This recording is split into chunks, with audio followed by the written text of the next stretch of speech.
എന്താ ഉദ്ദേശം? പറയാം. ആദ്യം കാറിന്നൊന്ന് പുറത്തിറങ്ങ്.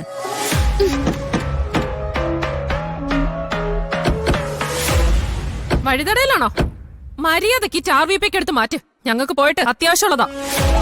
ഒരു പാവ സ്ത്രീയെ വണ്ടി ഇടിച്ചിട്ടിട്ട് അവർക്ക് എങ്ങനെയുണ്ടെന്ന് പോലും അന്വേഷിക്കാതെ പോകുന്നത് മര്യാദയല്ലല്ലോ. എനിക്ക് ഇത്രയൊക്കെ മര്യാദയുള്ളൂ. കൂടുതൽ പൊട്ടിച്ചു ഇറക്കാതെ ഈ നേരത്തെ വെച്ചിരിക്കുന്ന സാധനങ്ങളൊക്കെ വഴിന്ന് മാറ്റ്.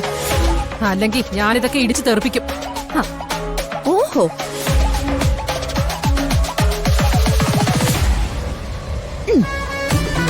എങ്കിലതൊന്ന് കാണണല്ലോ. ഇതിനൊരു തീരുമാനം ഉണ്ടാവാതെ ഈ ടാർവീപ്പകൾ ഇവിടുന്ന് മാറ്റുന്നില്ല. ഇടിച്ചു തെറിപ്പിച്ച് പോകുന്നല്ലേ പറഞ്ഞത്? പോയി നോക്ക്.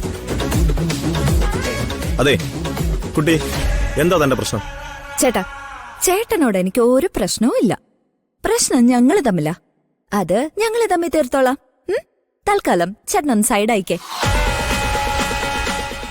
എന്തേ? അപ്പൊ എന്നെ ഇടിച്ചെറുപ്പിച്ചിട്ട് പോകുന്നില്ലേ? എടോ, തനിക്ക് എന്താ വേണ്ടേ? അത് ന്യായമായ ചോദ്യം. ഒരു സ്ത്രീയെ കാർ ഇടിച്ചു തെറിപ്പിച്ചിട്ട് പോയില്ലേ? ശാന്തമ്മ ചേച്ചി, അതാ അവരുടെ പേര്. മൺകലങ്ങൾ ഉണ്ടാക്കി ചന്തയിൽ കൊണ്ടുപോയി വിറ്റ അവര് ജീവിക്കുന്നത്. അതിന് അവർക്കൊന്നും പറ്റിയില്ലല്ലോ. കുറെ കലങ്ങൾ പൊട്ടിയിട്ടുണ്ട്, അത് വിറ്റ അവര് ജീവിക്കുന്നത്.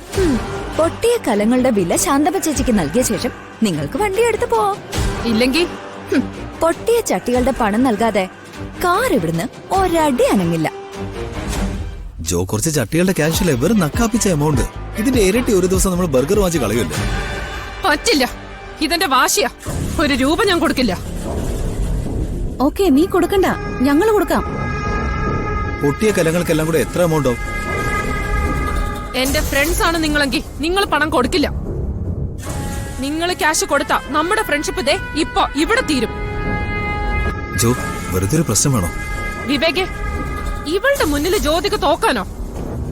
ഈ കാർ ഇവിടെ ഇട്ട് കത്തിക്കേണ്ടി വന്നാലും ഞാൻ തോക്കുന്ന പ്രശ്നമില്ല.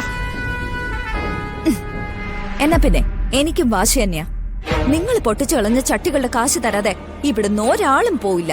ഉറപ്പാണോ? ഉറപ്പ്. എങ്കിൽ നീ കേട്ടോ, നീ പറഞ്ഞല്ലോ പണം തരാതെ കാർ ഇവിടുന്ന് ഒരടി അനങ്ങില്ലെന്ന്. അനങ്ങരുത്.